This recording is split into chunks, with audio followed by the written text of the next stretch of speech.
and a very warm welcome to yet another episode of the We Talk Talent series. This is our third season, and we have been doing it from past more than 1 year, and this has been one of our flagship series. Those who have been following us know that the We Talk Talent series is a special initiative curated by the Economic Times HRWorld, where we interview senior HR leaders with the everything surrounding the human capital management space. And I'm very delighted to welcome today's guest with us, Sharmila Khan, Director, Country HRBP, Micron Technology. Welcome, Sharmila. Thank you, Priya. So I will start with a brief introduction of Sharmila. She is a human resource leader with a diverse experience in strategic, consulting, and operational facets of HR.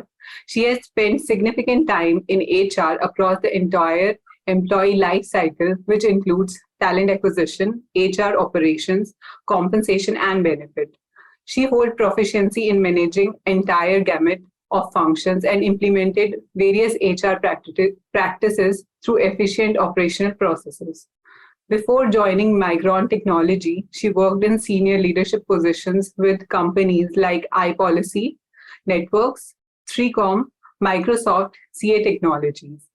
At Micron Technologies, she is instrumental in setting up HR team and operationalizing various programs and processes in the early setup.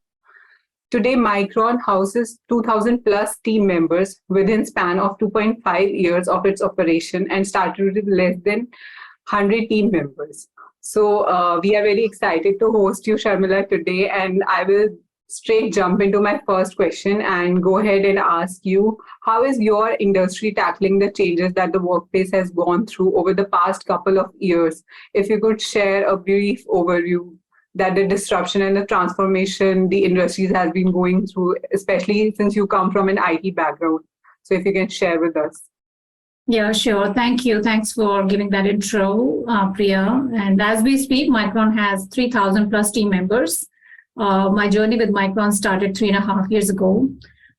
So it has been a significant ramp, especially when we do the comparison with the semiconductor setup. So in the last 2 to 3 years, what has changed? COVID has changed many things. The working model, which was not really actively discussed in the past. The new models of working, new ways of working has been introduced. Then in year 2020, we were not hiring, companies were not hiring very aggressively, and suddenly as the situation started to become a little bit normal with respect to the COVID, and I think companies started to hire aggressively. That placed a lot of pressure, especially in India, with respect to the talent, and also sudden surge in hiring and the demand and supply issues placed a lot of pressure on the retention abilities, and that's where you heard a lot about the Great Resignation. So if you look at in the last 2 years, what we have been dealing with is A, the new ways of working, and B, the steep attrition issues. And I think both have come a full cycle from my experience with Micron. And at Micron, what we have done is we also went through, just like other organizations, experimenting with what model will work. And it was an evolution process. We could not figure out the model on day one. In 2019, when we went remote 100%, it took a while for us to bring team members back on site, and we were also hiring at the same time. So in the last 2.5 years, now we have been able to, come together as an organization, as a company, and have embraced the flexible work arrangement. For Micron employees, we offer variety of options depending upon the roles and responsibilities. So we have a hybrid model. Some roles can have 100% remote, and some roles are expected to be working from the site. So largely, organization has embraced the hybrid model, which allows the team members to work remote two times a week, and they can work from the site 3 times a week. And that has been welcoming, I think, team members. But as we started to get more people back on site, we saw that actually team members enjoy being on site. So that has been addressed. And with respect to attrition, I think it's a bigger topic, not just limited to Micron, but the whole industry was experiencing it. And I think Micron also responded pretty much similar way, the way industry has responded to that. Yeah, totally. Past few years have changed the way we used to look at our work and workplaces. With that, I would like to ask you my second question. Since you also mentioned how things have changed so much from the past few years. So, apart from things being changed, there is one constant thing that has been going around from past few years, that is the talent war. So, if you can share with us, according to you and your industry demands, what type of skill shortage do you think is the main reason for the talent war? Yeah, I think the whole talent war is emerging from the demand and supply issue, right? And I think one theory is in 2020, actively companies were not hiring; they were deafening their hiring plans because everybody was dealing with the COVID and with their own internal challenges.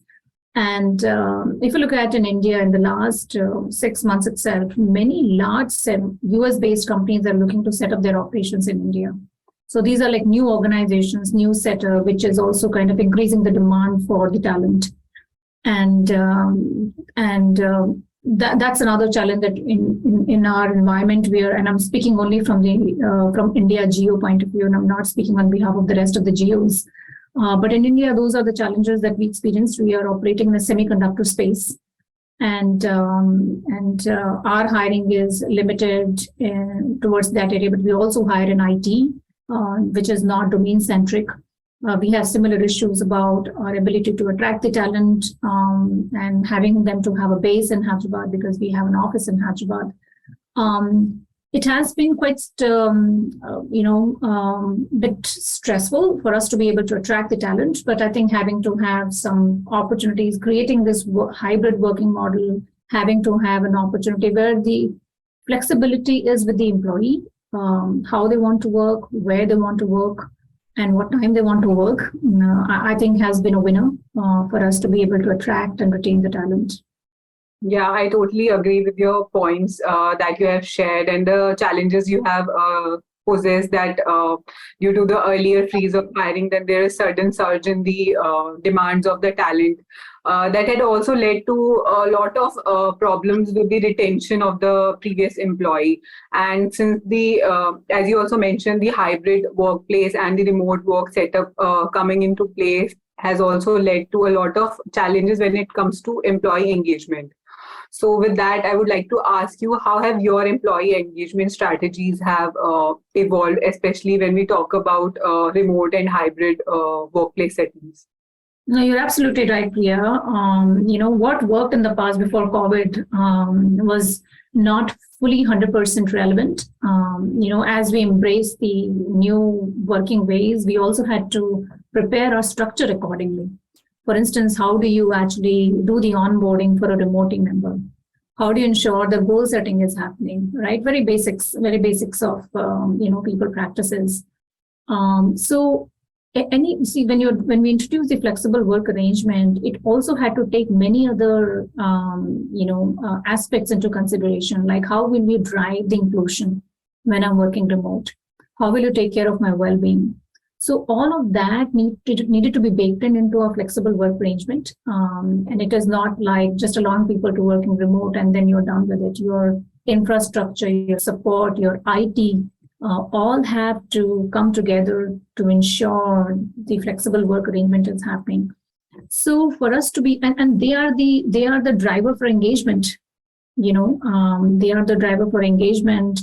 If you're doing some activity only at the side, but remote or hybrid employees are not taken into consideration, that's one way of creating a disengagement amongst the team members. They don't feel the part of the organization. So the way we responded is, last year we already have an engaged survey. We increased the intensity, right? And the purpose of increasing the intensity is I'm creating a touch point with the team members. And when you're 100% site, it's easy for you to meet people, you do some interventions, you do activities, employees can see you, you can see them. But that has not been happening and it's not going to happen, right? It's going to further evolve as we progress. And, So one was having to have, increasing our engage touch point. Instead of just limiting to 1 year, we did 2 times. And increased communication from the top, making sure the leaders are having their town halls frequently, sharing the information. And the third is, we actually leveraged the tool called Amber, which is an employee engagement tool. And now it reaches out to the employee via email. I don't have to tap on the team member and, get to know their experience. But now, leveraging the technology, team member can be reached on a certain timelines, and then they can be, then we get to know how their emotional well-being is right now and how engaged are they. So there are 3 or 4 things that we had done in order to make sure that our engagement continues. In fact, our engagement on Amber is 92% plus. Despite having to have this hybrid, some people are remote, some people are working from different location. But our engagement continues to be high given all the interventions that we have done in the last 1.5 years. Yeah, thank you, Sharmila, for sharing all those points. I think the point where you mentioned about leadership being more involved with the employees really makes a big difference. So with that, I would like to ask you my last question for the day. Since you have also shared with us how the things have been changed and how you are dealing with it. So if you could share some of the prominent challenges that you are facing in the talent acquisition space and your strategies, how do you plan to overcome those? Yeah, so talent acquisition, attracting talent is like a universal problem, not really specific to any industry. And in India and in the US location, we see it's becoming, even in China, it's highly competitive. The number of colleges that we have, engineering colleges that we have in India versus the demand, the gap has widened. Right. And so how do you deal with it? You don't have just one answer to that question. Every company tries different strategies, just like other companies are looking at various strategies in order to overcome. We don't have the nature of the business that we perform. We don't really hire people and train them for a long time or a 5 months training period. We don't have that option. So what we leverage is our campus hiring. That's one of the strategies that we consider. Then the internship, we exploit that because that gives you access to student community even before they actually graduate. So that's one medium for us to be able to attract the talent. And of course, for the senior hiring, since we are in the semiconductor space, there are a certain number of companies that exist. So usually the talent keeps rotating from these companies, and the nature of the work that we do, we are, and in the space that we are in, we are able to attract senior talent. In fact, we've hired the entire leadership team in the very first year. And challenges continues. Our referral, we have been leveraging very, generously and liberally. We have enhanced our referral bonus, and that's why we're very proud to say that our 30% of the hiring is done through referral program. And it also talks about the culture, and why people are referring is not, of course, one aspect is I'm getting a good bonus, but the other aspect is I enjoy this organization and I resonate with this culture of the company. And I think we have been able to kind of, build that culture within Micron India, particularly for us to be able to attract the referral of this nature. Then another avenue that we exploited is during the pandemic, we discovered that many people who are working outside India are looking to come back to India, right? And we partnered with one of the partners to do the international hiring event. And that also helped us to create a momentum and look at some of the candidates outside India who are looking to come back and looking to explore opportunity with Micron. And we have been able to kind of exploit that. We have had several international relocation as well. Some of our leadership roles got filled through that. Somebody working Micron Boise or Micron San Jose or Singapore, they were looking to come back to India, and that was another medium for us to be able to hire a leadership role in addition to other opportunities. Thank you, Sharmila. Those are very insightful points, especially the one you talked about exploring the international aspects of hiring as well. Thank you so much for giving us your time today. I'm sure audiences have jotted down all the important points that you have shared with us. All right. Thank you. Thank you, Priya. Thank you for hosting me here. Thank you, Sharmila.